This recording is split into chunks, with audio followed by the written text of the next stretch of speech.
Boom. And we are live with another episode of the Brownwater Banter podcast. My name is Jared Seymour. My name is Joey Cates. That's what he says it is. And we got a great show for you in the studio this evening. We have Jacob and Michael from the Department of Marine Resources. We're going to be talking about aquaculture, education, outreach. It's going to be a great show. But before we jump into that, we have to thank the people that keep the lights on for us over here at the Brownwater Studios.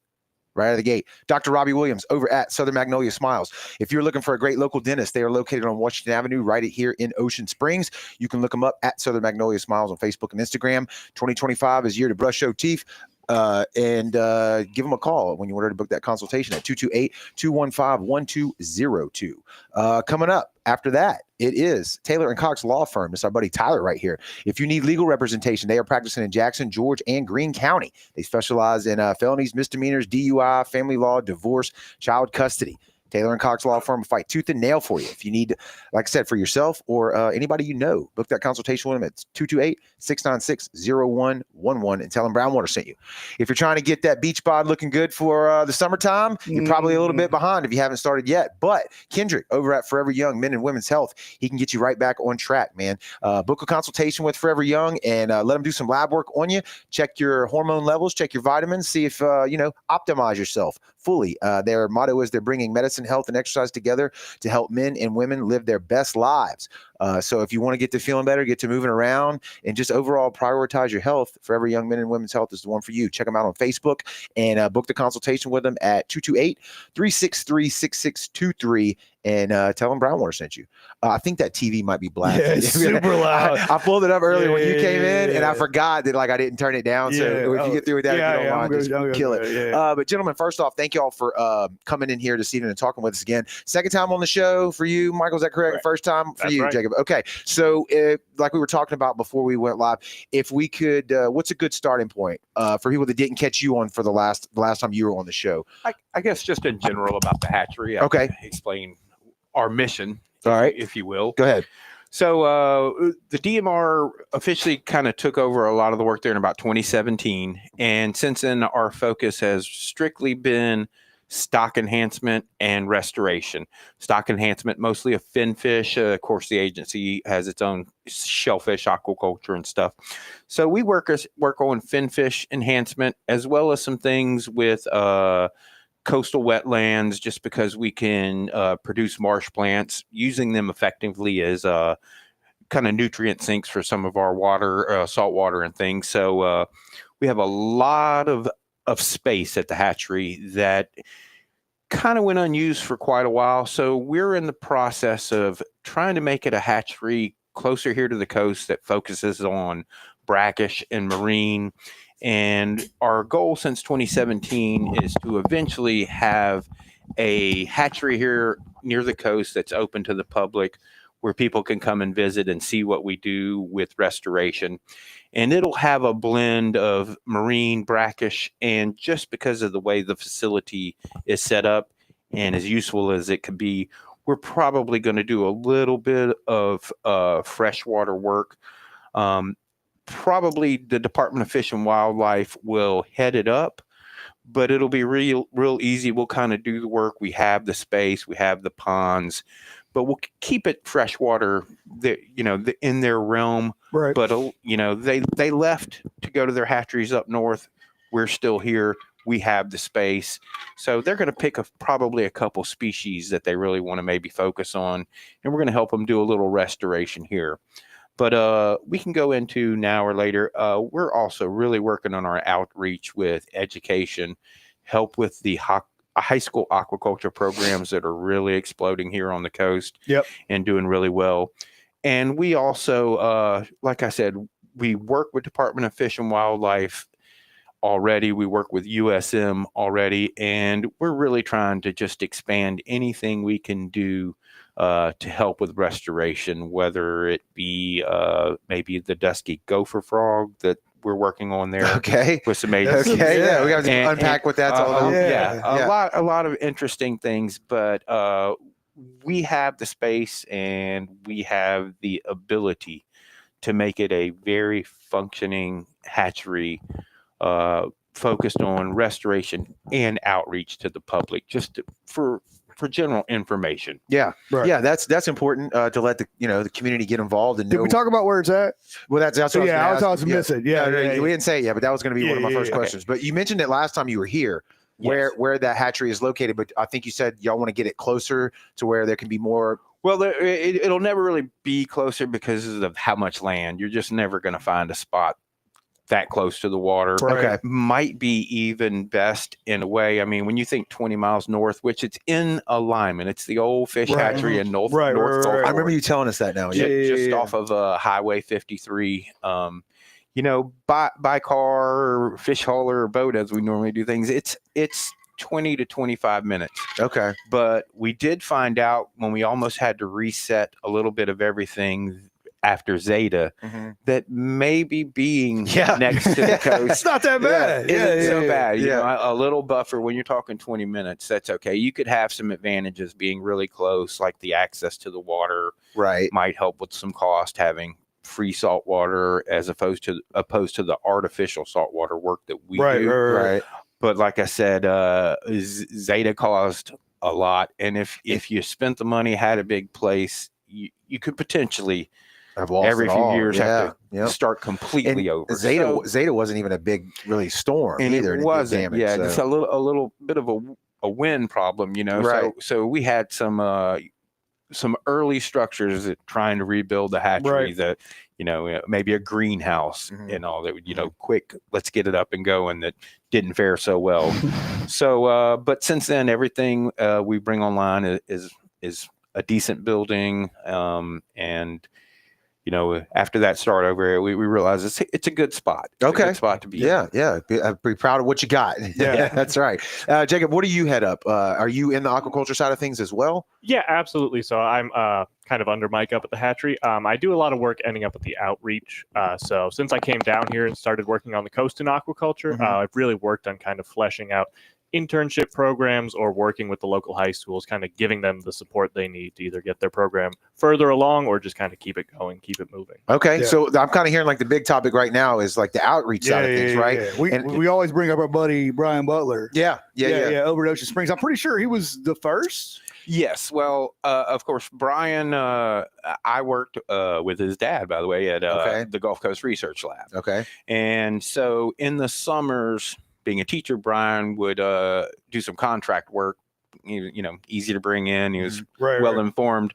So he would do work through the summer, and then he became the perfect candidate as a teacher already when they expanded to their aquaculture program. Right. So right from the beginning, being the first one, he was familiar with all the agencies who were going to be supporting him, and he understood already a lot about aquaculture and animals, but he had seen the restoration and the education part of it at USM when he would come work there. And so his transition into that and being able to know how to start simple and the basics for education in high school instead of, let's change the world and reinvent the wheel right out of the gate. Yeah. So it was a good start, and I think his program being successful has really helped lead to some of the other schools. Cool.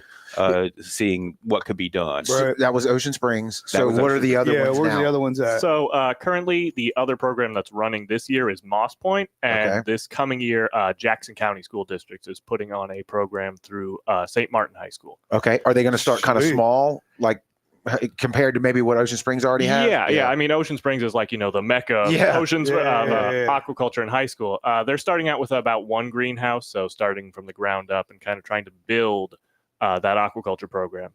Like Mike said, Brian Butler, he was like the ideal candidate. And the teacher for these kind of programs makes or breaks the program. If you have a teacher who invigorates the students, who gets the students to want to take that program, it turns it from, just a program that's here on the side to, wow, let's go do aquaculture. Yeah, he lived and breathed it. I mean, he grew up in the pet store. Yeah, he was like you said, he was bred for that job. Yeah.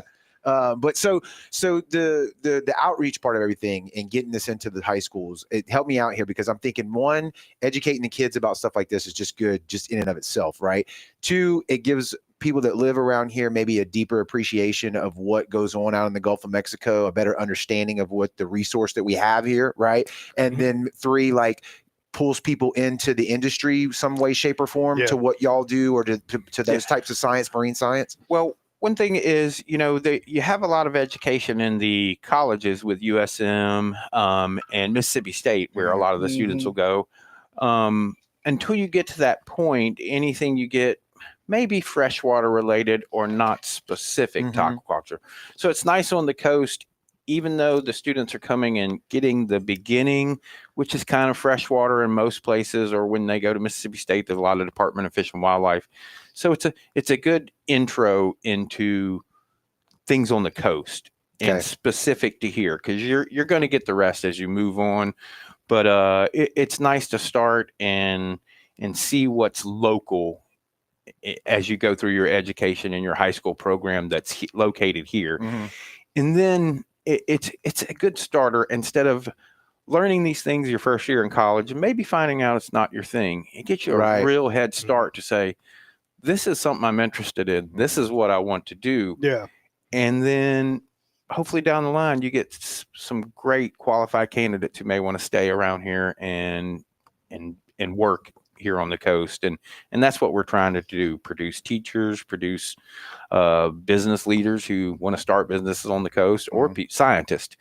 We always need good people out there monitoring and keeping up with anything from permitting right down to lawmaking. Everything. And I can speak a little on that too. So Mississippi is the #1 state in the U.S. in aquaculture production. So we're #1 right now. Now that's big catfish. That's our thing, right? Okay. But that's a growing industry. Aquaculture is sort of the blue economy that we see growing. Right. The USDA predicts that 2/3 of the fish we consume in the country are going to be grown instead of wild caught by 2030. Wow. I believe that. So we have a huge gap we need to cover in the U.S. And that really starts at that high school level, of getting that interest. Another interesting fact, I have a couple written down here, but we have a $20.6 billion seafood trade deficit in this country. So we import $20.6 billion more dollars of seafood. And we're trying to get like the hat that your boss gave us. Yeah, exactly. We're trying to switch that, right? Exactly. We're trying to flip that over. Right. But a lot of that, a lot of our wild fisheries, they've hit that sort of sustainable harvest cap where we've realized, this is as much as we can pull from this fishery. We can't pull any more without reducing the amount of fish out there. So a lot of that gap is going to have to come from aquaculture in this country. And like Mike was saying, getting that education starting in high school is a really big point for that, so that they even know it's a career they can go do. They don't have to wait till college and go, oh, shoot, I should have started this in high school. I should have started this earlier. Right. That's right. Most of it, I think, the one they fall under CTE, right? So they'll be real tech. Correct. The one at St. Martin, is it going to be on the St. Martin campus, or is it going to be at the VOTEC or CTE campus? Yeah, so it will be at the St. Martin campus. It will also be bringing in kids from Van Cleve High School. Right. East Central's a little far to get down to St. Martin, and they have ideas of expanding it further if it goes well, but that's where it's going to start, kind of based there. What is the starting it out look like? Like, whether you're talking about Moss Point, are they ahead of St. Martin? So Moss Point has a program for a few years. They're kind of in a little bit of a transition period right now. They're kind of changing instructors. So So there's things changing there a little bit. But starting up a program is basically, getting all the infrastructure there. You need tanks, you need filters, you need systems, and then you need to get all that set up, which takes time, takes money, resources.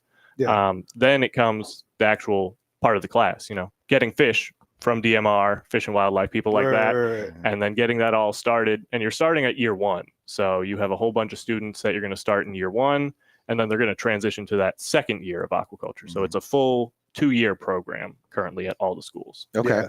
And what's St. Martin have on their campus currently? They actually just built a new CTE building on campus. Okay. So they're starting from scratch. They have a brand new classroom, brand new greenhouse that's out there. Yep. They also got that at East Central. They also have a new CTE facility there. So they must be getting rid of the old CTE that's in the Van Cleve and putting them at all 3 schools. So they're just kind of expanding. They've added quite a few programs, and aquaculture is kind of one of those flagship programs they're kind of hanging their hat on, saying, we're one of 3 now on the coast that'll get started. Well, you need it. I mean, you think of USM, you think of Hattiesburg, and you think of Mississippi State, you think of Starkville. What do they know about saltwater fish? You know what I'm saying? But they have great we have had Samantha Capers down here from USM. We just had, I forget her name, and I apologize, the plastics. We broke the door on MSU. It's like everything you want to have is down here now. You don't have to go anywhere to do it. You can do it all right here locally. Elizabeth. And it's Elizabeth. I'm sorry. That's okay. Elizabeth, I apologize. I 100% apologize. But everything's local, and everything you're dipping your toes in the Gulf of Mexico, which most of us grew up in. So you're keeping your work down here. Yeah. So, and it's been a slow process for the high schools, and that's why they're not all doing it once. But they get a lot of support. We have a lot of, I say programs, but we down here we have your Go Mesa, your Tidelands, and these are all funds that the high schools get a chance to get money from. Okay, and so that helps a lot. So with the support that we do, it's experience and it's know-how as well as animals, and that's a big one. But just for instance, this week, we'll probably be going to Moss Point to help with the construction of, they're getting some new equipment things. So we went there earlier, laid out a plan for specifically their tanks, some of the stuff we're really good at. And so this week, we'll probably go to Moss Point and set up one system. And then from that, they can go forward and reproduce that system, look at it to build out their place.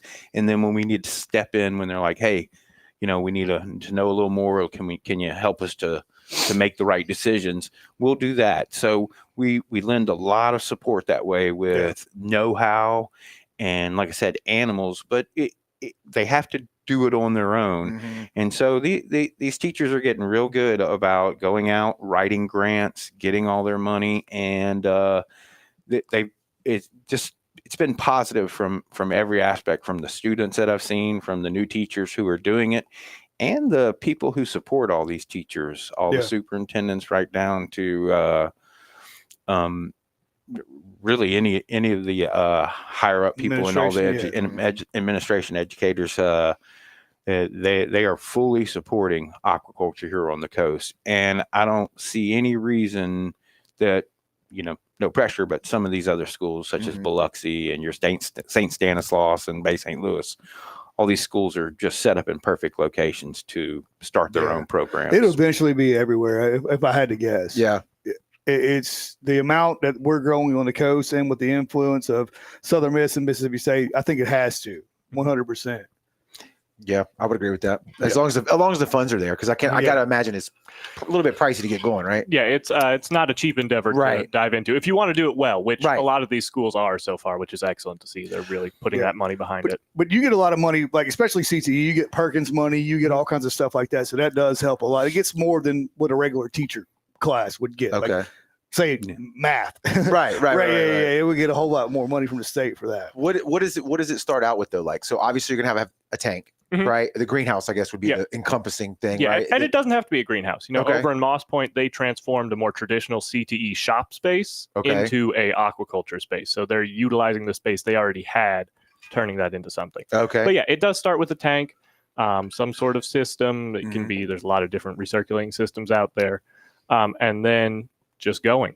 I mean, you learn along the way. That's the beauty of aquaculture, is you learn along the way as you're doing it. A problem will come up, you have to solve it. And now, so walk me through this too, for people that maybe not super familiar with the aquaculture side of things, is like at that high school level, especially, we're teaching the kids about the whole ecosystem, right? How to take and not waste anything, how to use fish waste to grow plants, right? Yeah. And most of them started this way. I don't know, they can of course do it differently, but it's a good idea. And how they've done is they started really with freshwater, because freshwater aquaculture is a little simpler monster. Yeah. But you can also include your aquaponics into that. And so these students are learning with the freshwater fish, as well as using the plants, and they'll grow vegetables like they do at Ocean Springs and other things for filtration, as well as learning the aquaponics part about, that's a huge part of this as well in other countries and here. And then they get a little bit of education. You start to learn about water quality and the mechanics of fixing water and ammonia and things. And then what they have normally is they move into their second year students who start to learn about brackish or or saltwater marine, because it's a little more difficult. And so it's a transition where the students get to ease into it with freshwater. And so that's where the hatchery comes in one way, because when you talk USM, any finfish work they're doing triple tail, redfish, sea trout, stuff like we're doing a little bit. But on site, we have koi for a project we use at the hatchery. So we have koi on site, and we also work with Department of Fish and Wildlife to get hybrid striped bass to either bring to the high school or bring to the hatchery and hold until the high schools are ready to start the new year. So we can help with the freshwater part of that here locally and supply them with what they need. We can also supply them with your saltwater plants and things like that when they move in, your marsh plants that they do some work on. And just like with outreach, I like to include USM. They are an outreach source as well. They have several different species that we don't really do for stock enhancement. They may be doing research on redfish, and they may have juveniles. So it's another species. And just that way on the coast here, we have a full resource for these programs that are coming up, all the way from your koi, which really isn't part of anything, but learning. They look cool. Yeah, they do look cool. Learning freshwater gives you an opportunity for a hardy fish to learn about the systems, all the way to redfish and speckled trout, which the Ocean Springs High School released this year. Yeah, that's awesome. I was going to ask what they start with. So when they start a program off, it's going to be striped bass most of the time. Year one, something fresh. Like and those work great for the high schools because it's a fish they can release at the end of the year. So the kids see that whole cycle of the fish from coming in as just, little fingerlings. They get to grow them out through that whole year and then have this product that they can be really excited and say, hey, I released this fish. They even tag some of their fish. They can say, I released this, I helped the ecosystem. It shows them like that full circle you're talking about, bringing it back to the environment. Right. And if nothing else, if it's not a trade that they want to go into or something want to study in college, at least they can appreciate it, right? Yeah. Which makes it easier for conservation efforts for people to buy into, right? Yeah, and I consider aquaculture almost multidisciplinary. We're learning aquaculture, but that's also a vessel for learning chemistry. You're learning how to keep the water clean. Mm-hmm. You're learning biology about these different species of fish or plants. You're learning some basic construction, some basic plumbing, putting these systems and tanks together. Maybe a little bit of electrical work if an outlet breaks. It provides a great vessel to introduce them to a variety of different subjects. Yeah. And it's like a chore. Because Butler would have his kids, they had to come in during the summer because they were growing this fruit and plant stuff like that. They had to pick it. So it gives you, like, you don't feed the fish, they die. Right. So somebody's got to feed the fish or they're going to die, or somebody's got to pick these plants or it's going to go rotten. You know what I'm saying? So it teaches that too. What about for people that are not in, like, our age or whatever, not in school at all or whatever? Did you say that the outreach that y'all are trying to do at your hatchery, or is there going to be any way that people can tour, come up there and learn? Y'all do classes, seminars? That is the long-term goal. Did you have an open hatchery, maybe like a little visitor center to come in, but we'll call it a 70% working hatchery where we're doing our stock enhancement, and then a 30% outreach part where people can visit, actually go around some of the ponds and go actually maybe even fish some of the larger ponds. Mm-hmm. And a lot of it is really going to be us focusing, even if we're open to public, to bring in kids from around the state. Sure. Field trip them. Bring them in, kids who may never get a chance to catch a speckled trout or a flounder or something. Have them, we've got some ponds up there. We'd love to be able to have kids to access those ponds with saltwater and actually catch. You have saltwater outdoor ponds? Mm-hmm. Oh, I didn't realize that. And they make their own saltwater. We make everything artificial. we have had How big are they? Just curious. We have a goal in the future to have a minimum of 2 ponds with speckled trout that we've grown to about 14 inches. That of course kids can't even keep them out of the pond. They're not legal. They're not legal. Well, that's about the biggest size for that number. But to have kids come in and be able to walk out on a pier and cast a pole and catch a speckled trout every time. And you have to just beef up security. You have to beef up security. You got a big fence. Well, I know what I hate to interrupt. I'm sorry to interrupt you, but I know at USM they had some toad triple tail and some toad speckled trout, like stupid, like Yeah, gigantic at their hatchery. at the research center. lab. Yeah, but that's indoors, right? Or that's indoors in your recirculating tanks. Your brood stock speckled trout, like our spawning tank right now, I would say minimum 30 inches for the small guy in there. That's the small guy in there, 30-inch trout. But we got to get some pictures of that. But it's a single tank because the other two have fish that were brought in just 6 months ago. You have to swap out genetics. Very frequently. This older tank with that size, it is our oldest producing tank, and this is its last summer because like I said, we've got to keep moving genetics in keep and spreading out. it out. What do you do with that big breeder when you're done? Normally it's at the end of its life. It's just a put down situation. But we are going to take these out of that tank, and our goal is to put them in the pond just to see what fish that large will do. They'll destroy everything. Kill everything. Well, there won't be anything. They'll still get their diet that we feed them, fish and cigar minnows and squid manually, but they'll just be out in a lined pond, a million gallon lined pond that we'll salt ourselves. But with smaller fish in there as well. That's what I'm getting at. No. So by themselves. Okay. Yes. Just the pigs. That's where I want to fish. I want to fish with just the big guys. When you're that big of a speckled trout, anything smaller means anything less than 20 inches. Because if you're 20, you're still on the menu. Squirrels, birds, frogs, snakes, everything. You're still. If they can catch them. I'm not sure, but there's not much there. I bet it's happened. You'd believe it. The speckled trout's favorite food is another speckled trout. 100%. I'm convinced that's their favorite food right there. We see it all the time at the hatchery. From this big to this big, I've seen them try to eat each other. So it's their favorite. Well, it's like it's food and it's like decreasing competition at the same time. So it's like two birds with one stone. Yeah. Well, I have certainly pulled out a 23-inch trout that you assumed was a mortality, and after you remove it, you realize that he got spit out. Whoa! Because he was bite marks or something. Well, he was completely inside the other fish. He had already been dissolving a little bit. Was probably so big that he just couldn't handle it and was regurgitated.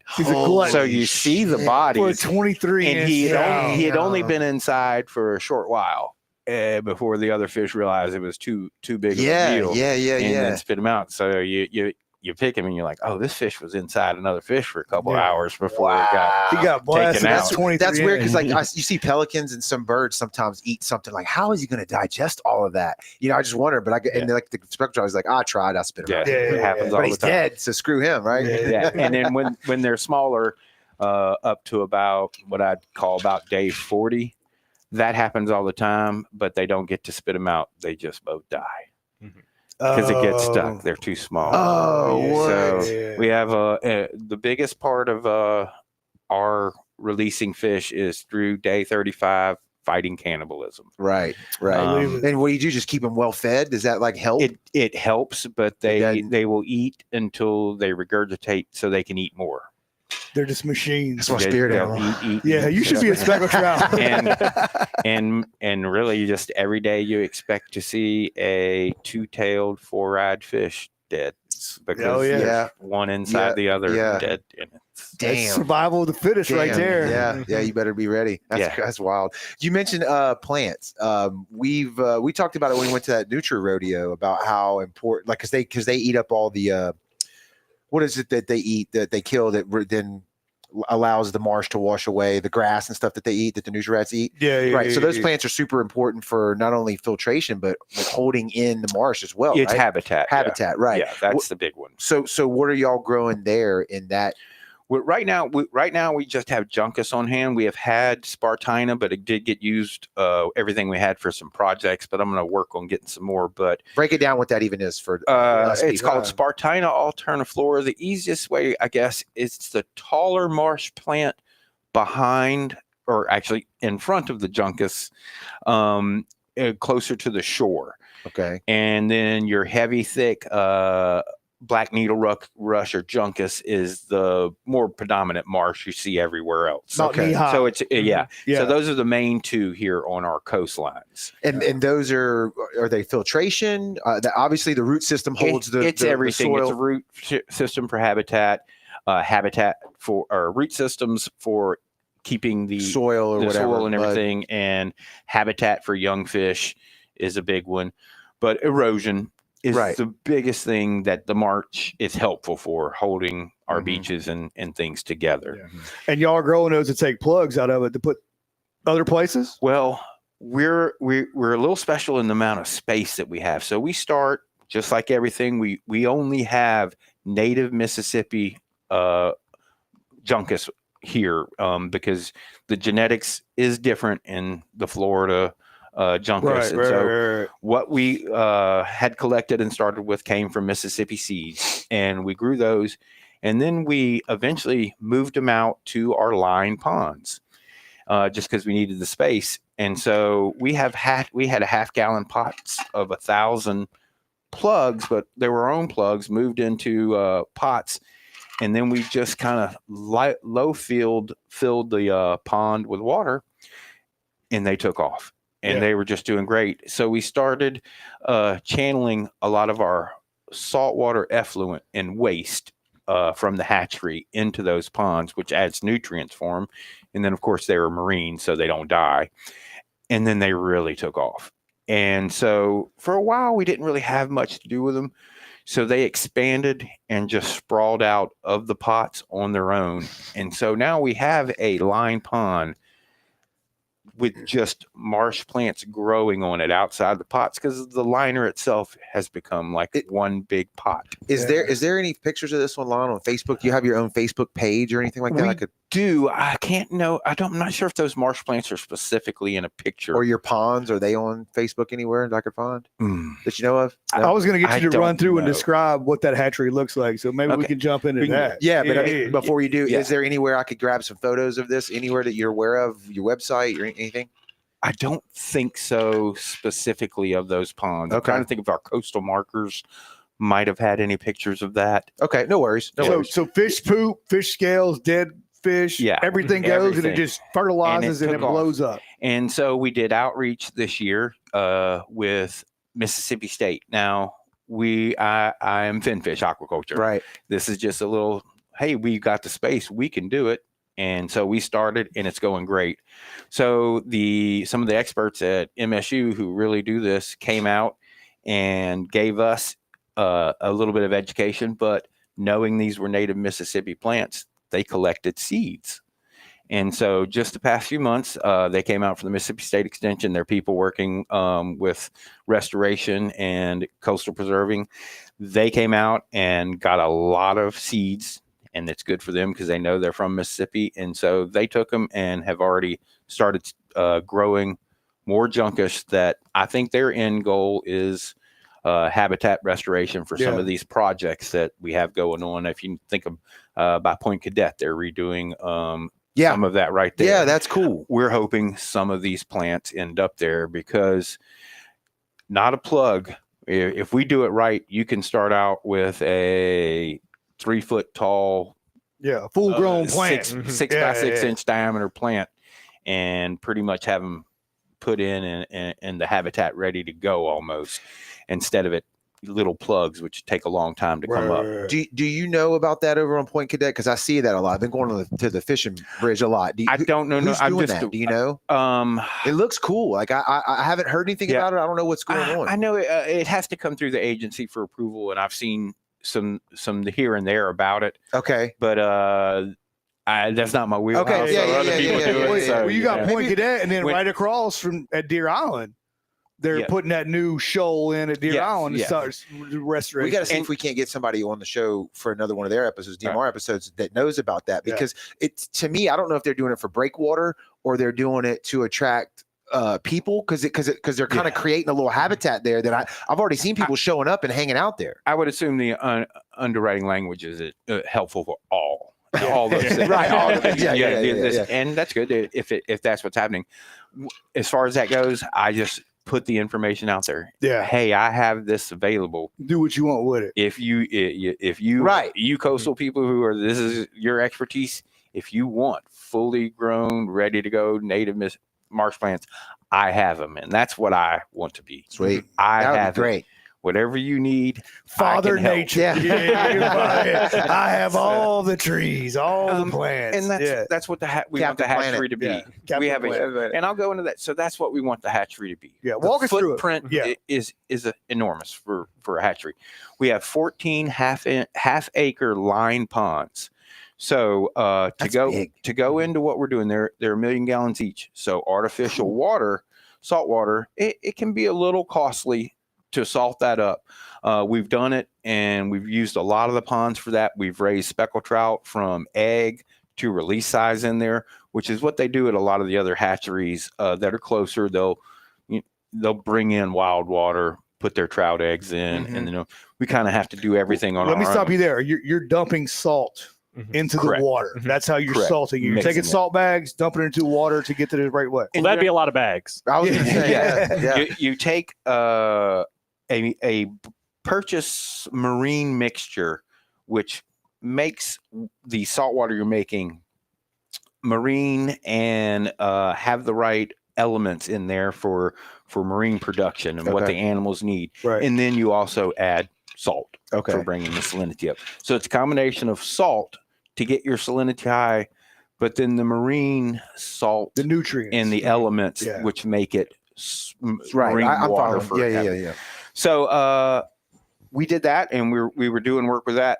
Well, this is freshwater Department of Fish and Wildlife. So over even this short 6 years of doing that, the infrastructure wasn't necessarily made for that.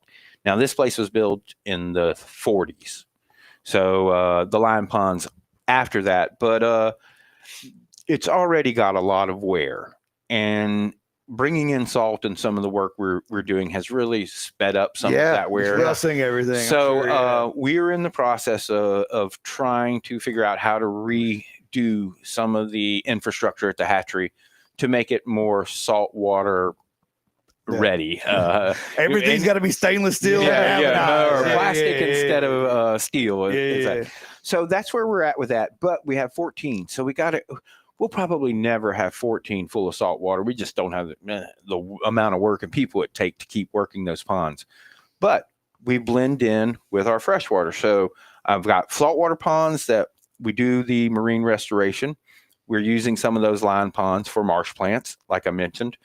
We have 4 of them right now with adult koi, and those are 25, 30-inch koi. We have about 30 in each of those. So when I got there in 2017, I'll keep it short on that. I was, what can we do with all these koi? So we were using them partially for our soft shell crab project that we did with USM when we first got there to feed the soft shell crabs, as in we would spawn the koi, use the newborn koi to feed the newborn crab. It's a very economical and easy way to make free food. Well, can I ask a dumb question real quick? Why don't you sell them to rappers? The koi? Yeah.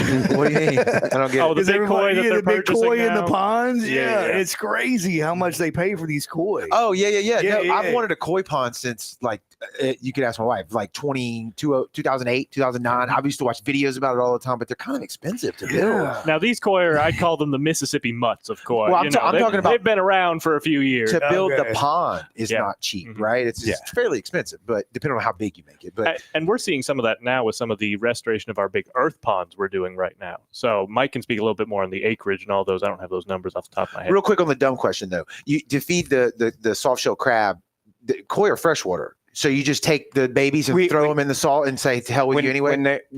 For the soft shell crab, when they came in, they were very small.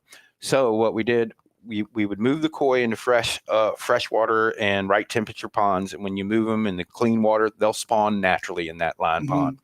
So for the small crab, at only this size, we would harvest that pond, move over the big ones, harvest all the little koi that they spawned at that size, ice water, and then freeze them. So then you have a very tiny little koi. So now you have a fish that you don't have to sit there and cut up, chop up, grind up, or anything. You just unthaw it out. And when you broadcast it out for the little crab, it was a tiny little fish. You would see little 2-inch crab with a little tiny fish in each claw. Okay, so they're eating dead. They're eating them dead. Okay, sorry. So I'm glad you explained it though. Yeah, absolutely. So that work went away. Just projects here and there. So we moved off soft shell crab. I've got all these koi. I'm thinking, what can I do with them? So we have our broodstock fish. They eat cigar minnows, squid, and shrimp. We have to buy restaurant quality shrimp, good clean squid, and good cigar minnows that we know are flash frozen. Mm-hmm. So to reduce the potential of disease being brought in the food you're feeding your animals. So I spent a lot of time thinking about the fish protein, and that I was purchasing a fish protein, as you will, to feed our fish so they could produce a protein that I put back in the water. So we were purchasing a protein removed from the water to feed our fish to produce which is a better human table fare protein, but I'm taking a protein to replace a protein. Right. So we started using our koi to produce a little 2 to 3 inch minnow that we do the same thing. We harvest, flash freeze ourselves, and then we have our own fish to feed our fish. So not only cost, we stopped purchasing cigar minnows or whatever fish we wanted to use, and started using our own grown. And for the koi in the big ponds, just a little bit of feed for the adults once a week, maybe a little handful of catfish feed, but they eat all the algae and everything growing in the pond. Right. And the little ones you don't have to feed at all. So little to no cost to feed them. Mm-hmm. They come from fresh water, so the disease potential of transfer is almost non-existent. Correct. And so right then we took what you could call a loop out and move towards more self-sustaining, in the fact that we don't anymore, we're putting fish back in the water as a protein to eat, but we don't remove any protein in the fish form to keep our hatchery supported. As far as that, we had tried some crawfish and some things, but these ponds here aren't really made for that, like your Louisiana flat mud ponds. Yeah. Bottoms are a little hard. If you'd have got crawfish and speckled trout in a bunch of ponds like that, you were just begging. Somebody's going to break in and steal everything. It's going to be a problem. Yeah. But little interesting things, like right now we're bringing in flounder in our fyke nets. So we have our koi ponds going. So when it comes time to train these fish as they go through quarantine to eat at the hatchery, which will soon be dead fish, we can take these live koi right out of a freshwater pond and introduce them, say 10 at a time. And you put them in there, and they may not eat because they're just captured. So after about 6 hours, the little koi will die from the salt water. But you can go and observe it, and you can say, nope, they didn't eat any. Remove them all. The next day, you put in 10 more. Nope, didn't eat any. And then one day you put them in, you count. As you take out the dead ones, you're like, 7. 3 of them got eaten. And so you just keep doing that. And eventually you'll throw in 10 live. You come back in 30 minutes and they're all gone. And you're like, all right, they're in this tank. They're starting to realize food's here. So you throw in 5 dead ones, 5 live ones, and then they're all gone. And then eventually you move the live ones all the way out. Just dead ones. They start to eat all those. Then you incorporate your squid and your shrimp. And all of a sudden, you're not losing any of your wild fish to not being able to train to eat inside of a tank coming from the wild. They've learned, once they learn that they're fish. Right. Yeah, you're just teaching tricks. Yeah. That's all you're doing is just tricking tricks. them, starting them with live. No, because you can't really go out and catch shrimp and come and do that, because you're bringing in diseases, things like that. Okay. So we are taking a almost free freshwater fish that we can throw in and then remove at no cost. And koi, they reproduce quickly. Oh yeah, they're very easy. Yeah. Like rabbits. Yeah, they will spawn daily almost if they were in the right conditions. Okay, that's crazy. Damn. And it's weird. I guess if they're in the pond, they haven't seen other bait fish, so they don't know any different, right? They just see a fish in front of them and they're hungry for 3 days, and then they just smash them. Right? Yeah, and well, this is actually, they're in tanks. So when you were saying the fish eating the koi. Yeah. So like I said, this is flounder. We'll bring them into our quarantine facility and put them in tanks. Now they're in recirculating systems. How big are these flounder? Probably 12 to 14, which we're catching in the fyke nets. Okay, so they've seen it. I thought you were talking about raising them. No, we're bringing it. So these are when we bring in broodstock speckled trout or anything broodstock. So you've got a 16-inch speckled trout. He's in this tank, doesn't know what's going on. You just start throwing dead food in there. They're not going to really pick it up off the bottom. Because they didn't live. They don't know. Is it because they're picky, or they just never seen that know. before? Right. Everything they've eaten is live. That's been a reaction. Correct. Let me get that.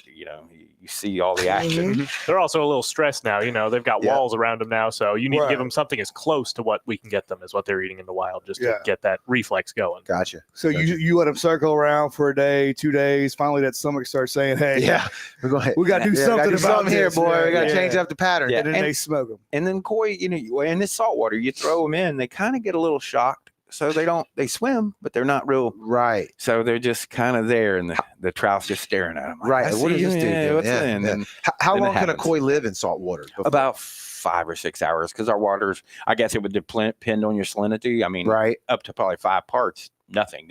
They're fine. And those are like disinfectant treatments for freshwater and koi. They'll do that. You get above 8, you're talking days. When you're at the 15 to 20 parts where our fish are, hours. Okay. So them trout just sitting there going, yeah. And that's a good thing. So like I said, you put them in, and in 5 hours, as we scientists do, you're observing. You can remove them all and count and say nobody got eaten or somebody got eaten. You get to know for sure. Once that switch gets flipped, though, I bet it's like destroyed. Yeah, and it's great because once it does for one fish, any of the other fish in the tank, they're not going to let you sit there and eat all their fish, and they're not going to get right. Yeah, they learn real quick. They learn real quick. Yeah. So when y'all are mainly thinking about like what's the term you use to when you raise the fish and then reintroduce them into the wild? What is that called? Well, it's called stock enhancement. Enhancement. Thank you. I couldn't think of that word. Stock enhancement. How do y'all determine what needs to be enhanced? What species are we going to grow, and what are we going to put out there? Well, right now, it's almost a whatever prong, I guess, with 5 states effort between all the coastal states. We all focus on speckled trout: Texas, Louisiana, Alabama, and Mississippi. Is that because I guess a better way to ask that question would be, are you targeting fish that are, you think, not performing well on their own in the wild, like a low stock assessment, or is this just fish that is predominantly you're interested in, or that is easy to grow or raise, whatever? Well, the big 3 you could, for inshore, your flounder, redfish, and speckled trout. Your speckled trout in the Gulf of Mexico is the most sought after, most pressured fish. Right. So in all the coastal states, their limits and size have all been reduced over the years. So the stock has an intense amount of pressure on it. Okay. So it is a 5-state proactive approach.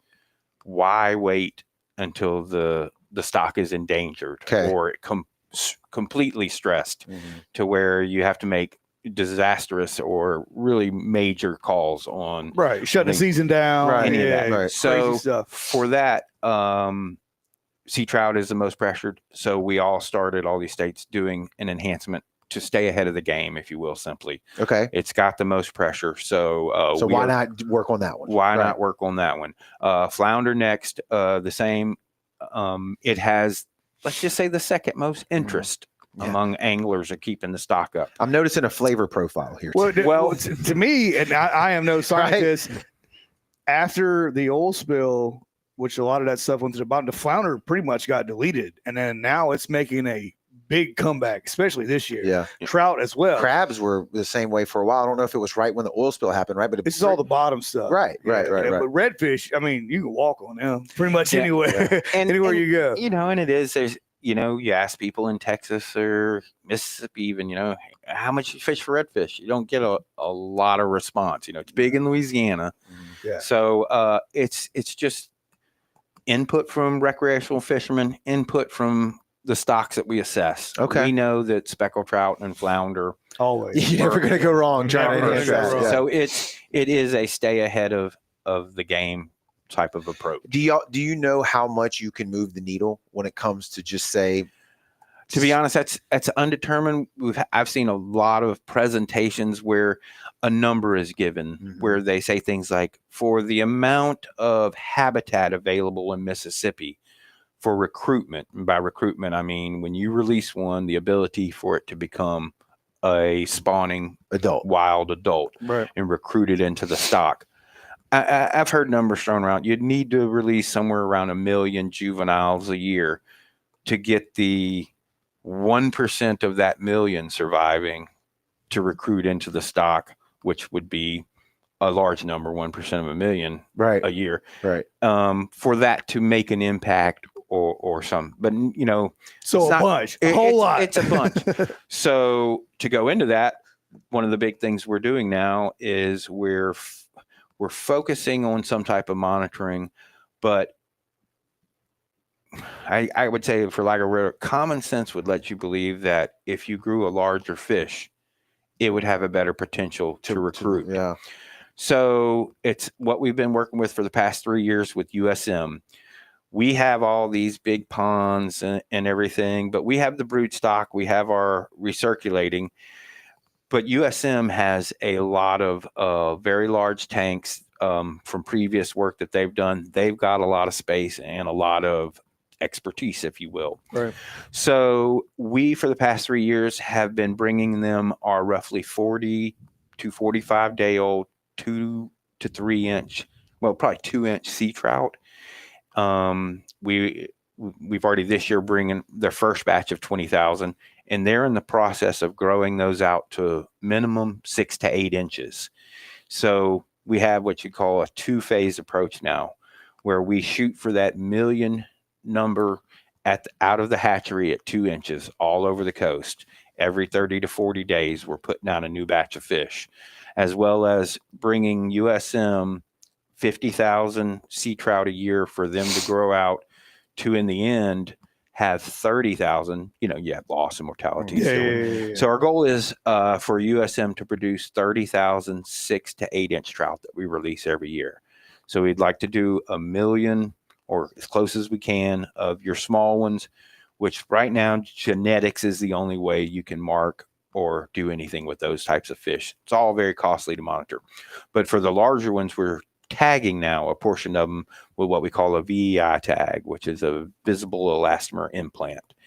And there is a picture of that on Facebook. Is that the one you shoot in the and tail? on our website? Yeah, on the DMR website. Okay. Is that the one you shoot in the tail? In the tail with the fluorescent tags. We shared that. I think the last time you were on. Yeah. So that's what we're doing, and we're still doing it. And now at the hatchery as well, we've got enough space with some of the things we're bringing online.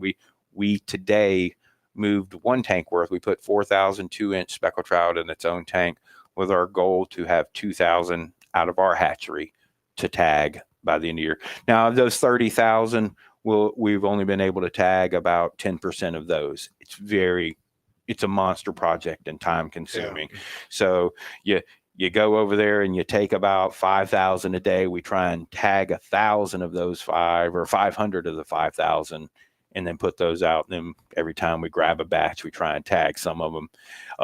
You know, the realistics of tagging. You get how many you get. If you're tagging one a minute, even if you line up 5 people to do 500, that's a lot. You know, takes 3 hours, and then you got to go and get them out there. They're sitting in tanks and all for the health of the fish. So it like I said. So we're trying to learn more about recruitment by our monitoring, and the monitoring in the past has been minimal or so cost effective we just really couldn't do it.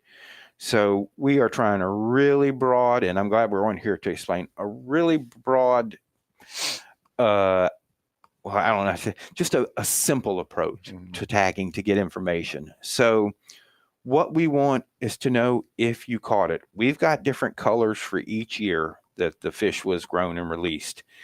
We just simply want to know what color the tag was and where you caught it. It's really helpful for fishermen. It's sometimes a little tough to get information out.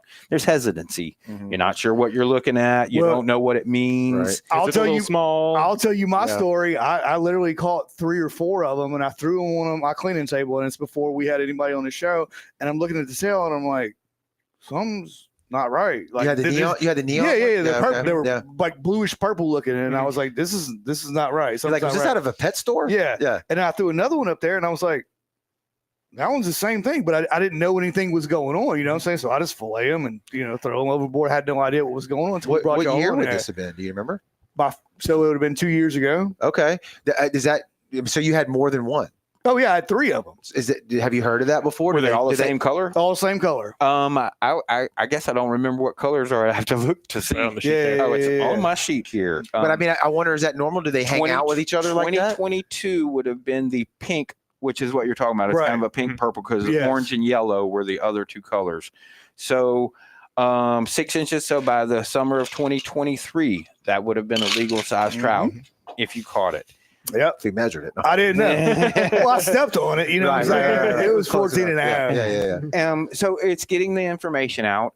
We have the website, and we say on the website the basic information we're looking for, and phone call, text, email, any of that can be done. We would like to know the color and where, and anything more you're willing to give us. We'll take. Yeah, that's awesome. And if you don't know what you're looking for, I'm telling you, when you throw it on the table, you're going to look at the tail, and it's going to have a straight line streak of either orange, yellow, or pink, or whatever. Like the fish store fish. You know, they have those neon fish. And you're going to look at it and be like, what is wrong with this fish? And if you do, just call them and let them know what color it is. Yeah. We try and put what we say 2 1-inch strips in the tail. It's a kind of a difficult process. You are inserting a hypodermic needle into the thickness of the tail, inserting the needle, which is a gnat's eyelash. And as you remove the needle, you're injecting that plastic into the hole you just made with the hypodermic needle, and it then hardens after you take the needle out inside the tail of the fish. Nice. So, and that's why I mentioned the numbers that we do, because you could sit there with one fish and it takes you 3 minutes to finally get a good one in that's visible, or a fish flaps its tail. Right, time. You're screwed. We gotta start over again. But that's a big one. That's our big thing. And that we would have honestly, if we can just get it out. If you would have called and had a picture or shown us 3 fish, it would have been high fives all around. Right, we're having a party. I mean, we've had a couple people say that in the beginning that I think I caught one of those on a charter captain. Goes, somebody on the boat caught it. It was undersized, and as they were throwing it back, I was like, "Hey, wait!" Because he said he saw the tail, but the guy just released it. But so I got a picture of this trout. I'm gonna go back and look and see if I can see the tails. Okay, and so even if it is undersized, if you can snap a quick photo without hurting the fish or risking killing it, for no reason, still do the same thing. Yeah, there's a good chance it got released. It might have been an 8-inch fish when we released it. You caught it that fall or early spring, and it's just short. But well, like you said, people are hesitant sometimes. It's like, look, sending a picture of an undersized fish doesn't mean you killed it or kept it, right? You can just say, hey, I released the fish, but here's a picture of it, and here's where I caught it. And that's been a big problem with some of our monitoring methods in the past. Well, hopefully stuff like this can get the information out. I mean, our audience is definitely the people who are out there fishing. Yeah, great. That's why I'm glad. You know what I mean? So that they hear that. We might not catch a lot, but we're out there fishing. Some of the people that listen to the show do. And if they could just snap that photo and send it into you guys, and I'm sure it's just as easy as Googling Department of Marine Resources, getting that phone number and giving you a call. Yes. Yeah, absolutely. So there's even a form on the Hatchery Bureau page of the MDMR website that you can just fill out right there, and it sends it right into us. So even if you just want to do that, you might add that as a tab in the app. We have an app that people have down here, and we've got the tails and scales. You just literally click on it, takes you right there. We could add that just so it's simple, one button push to get there. That'd be awesome. And our first official, as we improve our technology, and the biggest thing is getting more of our flounder brood stock. So we did our first release last month of 3,500 3-inch flounder, and we held back a small portion that we're growing out like we do the sea trout, with the hopes it'll take a while to get 8-inch flounder in the tank, but we do want to try and tag several hundred flounder. And you're doing those the same way? The same way. Same way. Okay. Same way. Cool. Like I said, what most people know, your external tags for fish that size, especially sea trout, they just don't hold. They come out, or in a year or two, you sometimes can't even get the information off the thing anymore. So that doesn't really work. We had done some internal tagging of small metal implants in their cheek, but no one knows, no one can see anything. The equipment to find those and just get the information off of it is super expensive. So it just really didn't work out as a good monitoring way. And so I thought, simple. Yeah. Did you catch a fish? Right. Is it one we released? Right. We know something now. Right. And if it happens enough, maybe then we do like, well maybe we should increase the number of larger fish. Maybe that's a good way to funnel. It costs a little more, takes more time, but maybe that's a better approach. If we start to really get some positive input from larger fish coming back in numbers that we know are recruiting. I know we need to make a sign and put it at every cleaning table that has pink, yellow, whatever. Look at this tail, and here it is, and then have a barcode where you can scan it and be like, there it is. You know what I'm saying? Turn it into a gamification. Like, if you report something, you get entered in, you can win something at the end of the year or end of the season or whatever. We've done everything just short of putting out physical pictures or things in your bait shop. Well, that's the way to go, like Joey's saying, because it's just so easy. So and certainly probably something we're going to be doing. There you go. One last question before we wrap things up. You mentioned earlier about the aquaculture and the trade deficit. We were kind of talking about that. What would it look like to you, or what do you think if if aquaculture became a predominant way of growing, for lack of a better, raising stock that we then harvest and eat? How far away are we from that? What are the barriers? Is that a good thing? Because I know we talk about imported seafood, right? And they're growing them over in ponds, and it's just not as healthy. I mean, is there ways to combat that y'all know of? Are we there yet? How far away are we? Can you touch on that? Yeah. So as the U.S., kind of speaking broadly, we treat water very differently than a lot of other countries. Water for us is a public resource, which is great. Everybody can get out in the water, everybody can use it. That also leads to a lot of user conflicts when it comes to using that water. Okay. So I think of the oyster stuff right now, right? You're talking about to use it like in privatized way. Right, a net pen, or like even like the cages on the other side of Deer Island, stuff like that. So that leads to a lot of red tape, a lot of legal problems. We're getting there. The legal problems are moving forward. We just had an executive order put out in April that intends to help push that process forward. Off the top of my head, I know of one program that's trying to go into the Gulf and raise one marine species out there.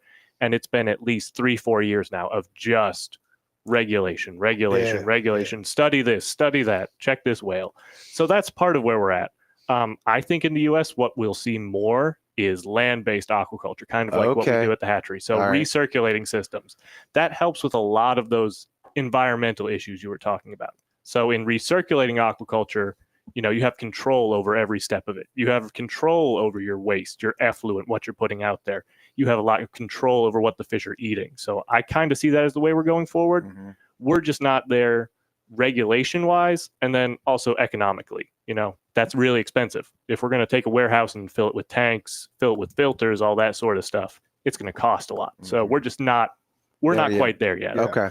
Well, you talk about the offshore would be in the big nets. That's what they do with tuna. That's stuff like that. Salmon, I think, if I remember watching. Yeah, they take a big net, put it outside, and dump all these tuna in it, and they live offshore, but they can't go anywhere. Yep. Yeah. It's like putting cattle in a field, right? You put them in a fence out there, and you're feeding them, making sure they're doing well. Yeah. Which can lead to environmental problems if not managed properly, just like your terrestrial farm. If you live down the street from a huge pig farm and they're just letting all their waste go down the street, nobody's going to be happy. So it's all about management. It's a crappy situation. You think of like chicken coops, like you spread a disease quickly. Fish are no different than that. Right. And they also have problems. I know in the Pacific Northwest they were raising salmon up there in the state of Washington with fish getting out and escaping. That's another problem if not managed properly. Okay. I always like to compare things to terrestrial farms. If your cow's down the street running down the road, going into the woods and starting some wild cows, you wouldn't be too happy about that. A similar concept there. Okay. So like you say, like legal hurdles, scientific hurdles. Yep. And I think, like I said, with how much we've kind of capped out our wild fisheries, kind of finding that sustainable cap, it's going to happen.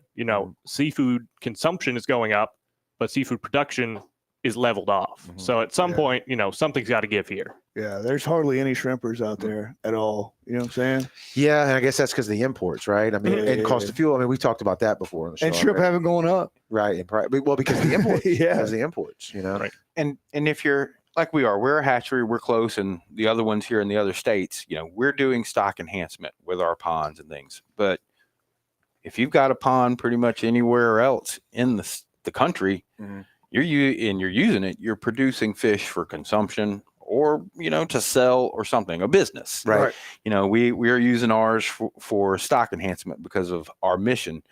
But when we do get this hatchery outfitted correctly, our goal is to get back into a little bit of the research, like we were doing some with soft shell crab. How low of a salinity can I keep a pond and grow speckled trout to a sizable, marketable size of trout? And then could we pass that technology? So now you got a guy in Arkansas who already has a saltwater well. He can maybe already get 5 parts coming out of his well. If the fish will live. Yeah. If we could find out a price point where you just only have to fix that water a little bit, and then you can get very cost-effective juvenile trout, then you can maybe start a business. I'm sure just don't tell them how good they taste. Yeah, right. I'm sure just like anything else, though, breeding would come into play where you breed fish that require less salinity in the water. Right? Redfish is a big target for a lot of these other states that are close by because hardy, low salinity, and you can sell it. Yep. But like you said, you got to watch out for incest genetics. You got to keep there's a lot of spinning stuff. them all out. But we've already addressed those issues in cattle, chicken, right. So, and fish just lags so far behind that. Terrestrial farming, we see where that's at this point.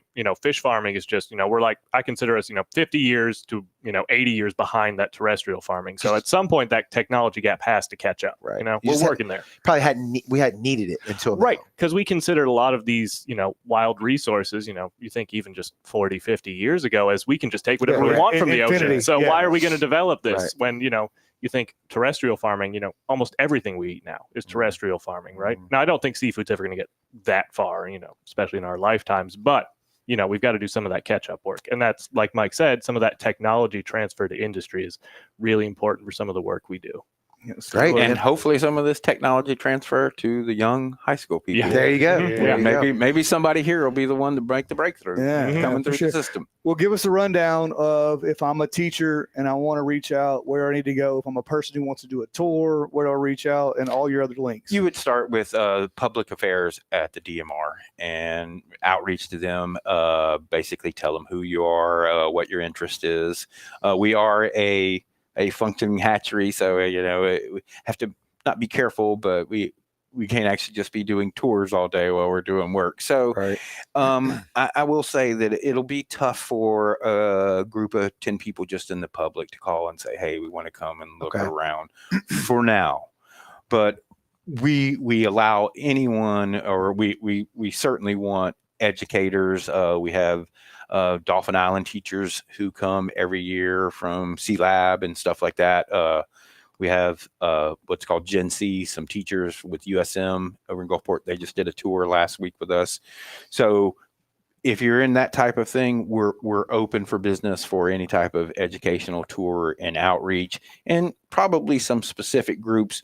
But until we get to where we want to be, we're not going to be completely open to the public, that accessible. But we are trying to get and if you've got some groups or a group, just give us a call. We might be able to work something out, but do understand we're not going to just be able to take individuals. But I think Joey's talking about maybe classrooms. Yeah. So if I teach a computer science class, if I want to bring my kids in there, I got to go through y'all's branch, I'm sure, fill out a form that y'all give us a time, and then we'll go. It's an outreach form, and then we just get together and see if we could work out a date.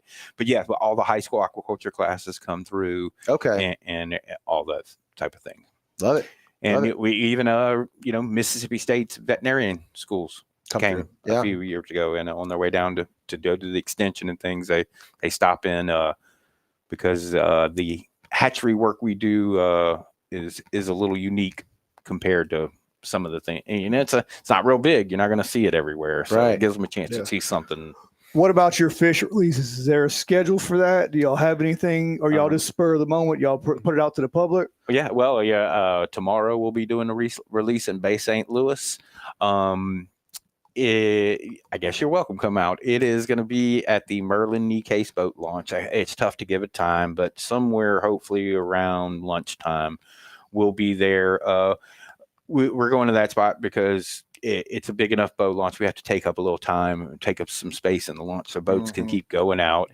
But tomorrow's will be a little different. It's almost a training and learning. We're going to have the interns that are working in the agency this summer.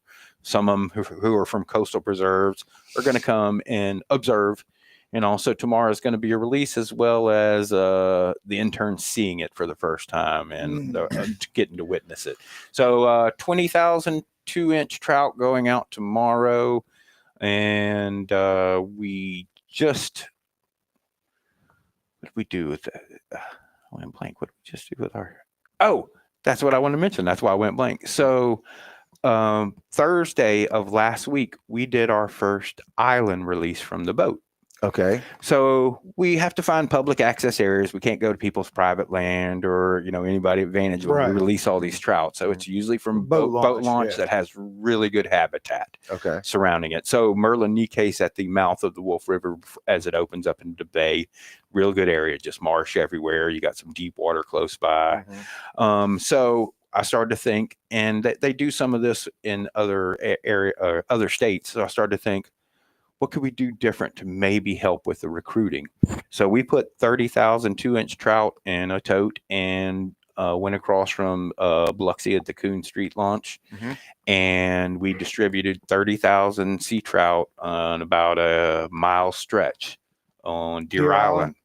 And, less activity, less boats and things just kind of out there in the wild. So that's an approach. We did it to see how it goes. And I would really like each year to do a large portion from a boat to areas that aren't accessible really by people and crowded to hit some of these. I assume they're spawning offshore and the habitat is used, but we've never used it as a recruitment for the juveniles. So now we are, and hopefully get out to Cat Island maybe in some of those nice areas and put some of our juvenile sea trout out there.